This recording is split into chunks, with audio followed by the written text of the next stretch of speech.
ఆ విధమైన నిర్మలా సీతారామన్ గారు కూడా మనకు సంబంధించినటువంటి తెలుగు వాళ్ళకి సంబంధించినటువంటి మరి కోడలు కాబట్టి ఆవిడ కూడా మనకు ఖచ్చితంగా ఆంధ్రప్రదేశ్కి మంచిగా గుర్తింపించి మంచి నిధులు ఇస్తుందని చెప్పేసి మేము కోరుకుంటూ ఉన్నాం.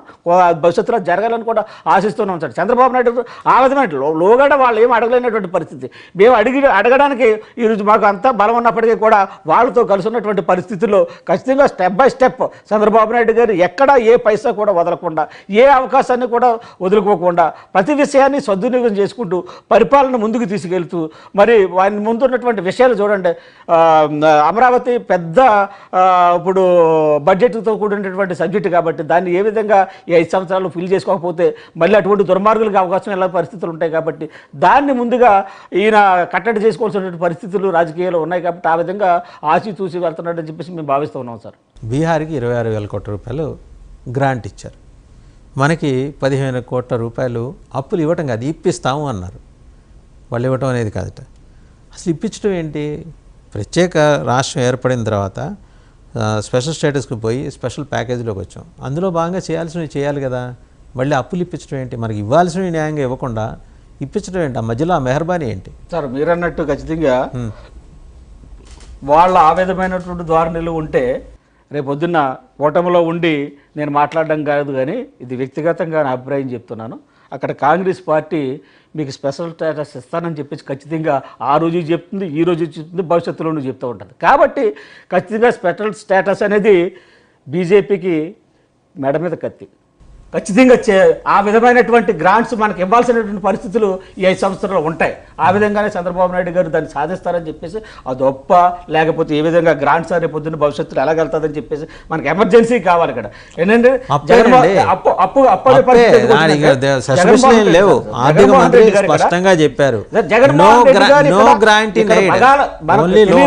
తెలియనటువంటి పాత్రలన్నీ మనకు సృష్టించేటువంటి జగన్మోహన్ రెడ్డి గారు ఇప్పుడు అడ్జస్ట్ అవ్వాలి. రేపు ఆయన వచ్చిన వెంటనే సంక్షేమ పథకాలు ఇవ్వాలి, ఉద్యోగస్తులకు జీతాలు ఇవ్వాలి, ఇక్కడ మెయింటెనెన్స్ కావాలి. అది ఒప్ప లేకపోతే రేట్ ఏంటంటే ముందు మనకు మనీ కావాలి. అక్కడ మనీది అడ్జస్ట్ చేసుకున్నారు. అది ఒప్ప పొద్దున్న దాన్ని ఏ విధమైనటువంటి చంద్రబాబు నాయుడు గారు దాన్ని గ్రాంట్లోకి మళ్ళిస్తారని చెప్పేసి మీరేమన్నారు సార్? జగన్మోహన్ రెడ్డి అప్పుల మీద అప్పులు చేస్తున్నాడు అన్నారు.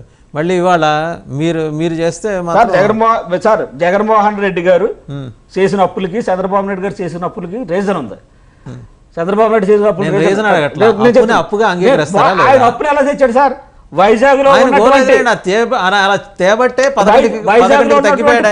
ప్రతి ప్రభుత్వ ఆస్తులను అమ్మేశాడు కదా, తాకట్టు పెట్టలేదు. ప్రభుత్వం దగ్గర అప్పు తెచ్చాడు తప్ప తాకట్టు పెట్టలేదు. ఇక్కడ సచివాలయం తాకట్టు పెట్టలేదు, లేకపోతే రుచుకోవడం తాకట్టు పెట్టలేదు, లేకపోతే ఇంకొక హాస్పిటల్ తాకట్టు పెట్టలేదు. మేము తాకట్టు పెట్టలేదు. ఇక్కడ అప్పు తెచ్చారు. కరెక్ట్, అప్పు మీరు అప్పు అని చెప్పేసి ప్రజలకు చూపించే ప్రయత్నం మనం చేస్తున్నప్పటికీ కూడా దాన్ని రేపొద్దున చంద్రబాబు నాయుడు పరిపాలన విధంలో అప్పులు సద్దుమరుగుతాయి. ప్రజెంట్ ఆ రోజు నేను చెబుతున్నది మీరు క్యాచ్ చేయట్లా. మనకి అప్పు కాదు, మనకి గ్రాంటే ఇవ్వాలంటున్నా నేను. బడ్జెట్ సమావేశాలు జరుగుతున్నాయి. మన కోసం మనకు ప్రత్యేకించి ఖచ్చితంగా అక్కడ వాళ్ళకి చెప్పేశారు. ఖచ్చితంగా బీహార్ వాళ్ళకి అయితే ఖచ్చితంగా చెప్పేశారు కదా, మీకు నిధులు ఇస్తున్నాం, లేకపోతే మీకు స్పెషల్ స్టేటస్ మేము ఇవ్వడం కుదరదు, మీకు ఇస్తే అందరికీ ఇవ్వాలి అని చెప్పేసి మనతో పాటు ఈక్వల్గా వాళ్ళని చూశారు. అప్పు అనే సమస్య ఎందుకు వచ్చిందంటే మీ గత ముఖ్యమంత్రి ఈ విధమైనటువంటి పరిపాలన చేసుకెళ్ళాడు సార్. ఇంకా జగన్ జగన్మోహన్ రెడ్డి అని ఆయన ఒక చరిత్ర. ఖచ్చితంగా కేంద్రం ఆయన వర్తమానంలో లేడు, భవిష్యత్తులో ఉంటాడని నమ్మకం లేదు.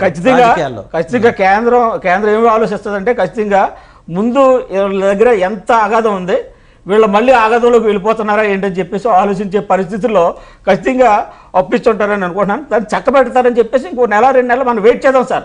అంతేగాని 10 ఏళ్ళు వెయిట్ చేస్తాం. ఇంకా 10 ఏళ్ళు వెయిట్ చేయడం వేరు. 10 ఏళ్ళు వెయిట్ చేయడంలో అంత మోసం జరిగిందని మీకు తెలుసు, ప్రజలందరికీ కూడా తెలుసు ఏ విధమైన మోసం జరిగింది, ఎవరు మోసం చేసుకున్నారో, ఎవరు మోసం చేసుకున్నారో అందరికీ కూడా తెలుసు. ఈరోజు ఆయన ఏం చెప్పాడు? మొన్నటి వరకు కూడా వచ్చినటువంటి 3 పార్లమెంట్ సీట్లు 4 పార్లమెంట్ సీట్లు కూడా మేము కూడా బయట నుంచి మద్దతు ఇస్తామని చెప్తున్నాడు కదా.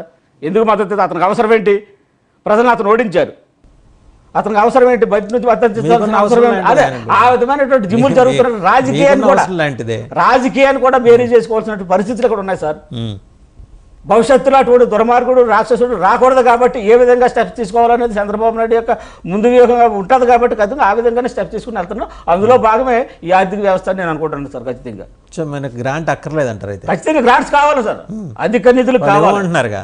అధిక నిధులు కావాలి. అది అధిక నిధులు కాదండి, ఉన్నవి ఇస్తే చాలా అధికం కాదు. మనకి ఎష్యూర్డ్ ఏదైతే ఉందో విభజన హామీల్లో ఏమాత్రం చెప్పారో ఆ మాత్రం ఇస్తే చాలా, అధికం అక్కర్లా. అది ఇవ్వకుండా అప్పులు ఇస్తామంటారు అనటం ఏంటి అని అడుగుతున్నా నేను.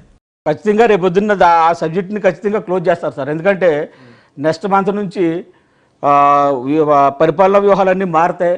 ఇక్కడ ఉన్నటువంటి ఏంటి చంద్రబాబు నాయుడు గారు మీరు ఇందాక అన్నారు శ్వేతపత్రాలతో సరిపెడతారా కాలయాపన చేస్తారని చెప్పేసి ప్రజలకు చెప్పాల్సిన జనం అడుగుతున్నారండి. వాళ్ళు అడిగింది నేను మీతో చెప్తాను. ప్రజలకు చెప్పాల్సినటువంటి అవసరం ఉంది సార్. ఎందుకంటే ప్రతిదీ కూడా ప్రతి డిపార్ట్మెంట్ కూడా ఏం జరిగింది చెబుతున్నారు సార్. ఈ రోజు లెక్కర్ 25 సంవత్సరాలకు తాకట్టు పెట్టేసినటువంటి సందర్భాన్ని, ఆదాయం వస్తున్నటువంటి సందర్భంలో వాళ్ళు తాకట్టు పెట్టిన సందర్భాన్ని ప్రజలకు చెప్పకపోతే ఎలాగా? ప్రజలకు చెప్పాలి కదా, 10 పైసా కూడా ప్రజలకు చెప్పాలి. చంద్రబాబు నాయుడు చేసిన గతంలో పరిపాలన మీద ఏమీ శ్వేతపత్రాలు ఇవ్వట్లేదు కదా.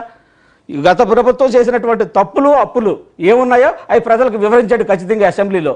ఈరోజు కూడా అది చెప్పే ప్రయత్నం చేస్తున్నారు. కానీ అది ప్రజలకన్నా మోటివేట్ చేయవలసిన అవసరం ఉంది, ప్రజలను ఎడ్యుకేట్ చేయవలసిన అవసరం ఉంది. కాబట్టి ఖచ్చితంగా రేపొద్దున్న, ఎందుకంటే చంద్రబాబు నాయుడు గారికి మీరు అన్నట్టు ఆయన మీద కూడా కంగారు పడో లేకపోతే ముందు చూపుతోటో అతను జగన్మోహన్ రెడ్డి యొక్క మళ్ళీ వస్తే ఈ అమరావతి యొక్క రైతులకు మేము న్యాయం చేయలేమనో లేకపోతే పరిపాలనా పద్ధతి గాడి తప్పేద్దామని పూర్తిగా అని చెప్పేసి కొన్ని హామీల్ని మరి ఆయన ఇవ్వడం, భారంకు మించిన హామీలను ఇవ్వడం, ఆయన వయసుకు మించినటువంటి వ్యవహారాలు కూడా మరి తిరగడం, ఢిల్లీలో రావడం ఇవన్నీ కూడా జరిగాయి. కాబట్టి ఖచ్చితంగా భవిష్యత్తులో ఈ అప్పుల గోల లేకుండా ఒక రకమైనటువంటి ఆ రోజు ఇండస్ట్రీలు వెళ్ళిపోయాయి. జగన్మోహన్ రెడ్డి టైంలో ఇండస్ట్రీలు వెళ్ళిపోయాయి. ఇప్పుడు ఒక్కొక్క ఇండస్ట్రీని అతను కలెక్ట్ చేసుకుంటున్నాడు. కానీ ఆ క్రమంలో అప్పుడు అప్పుల భారం తగ్గుతుంది కదా సార్. ఖచ్చితంగా పరిపాలన 30 రోజుల్లోనే మీరు 15,000 కోట్లు అప్పిచ్చారు మీకంటే దానికి మా దగ్గర సమాధానం. సత్యనారాయణ గారు, మీరు ఆవు కథ చదువుకొని వచ్చారు, ఆవు కథ మాత్రమే చెబుతున్నారు. సో ఆ సబ్జెక్ట్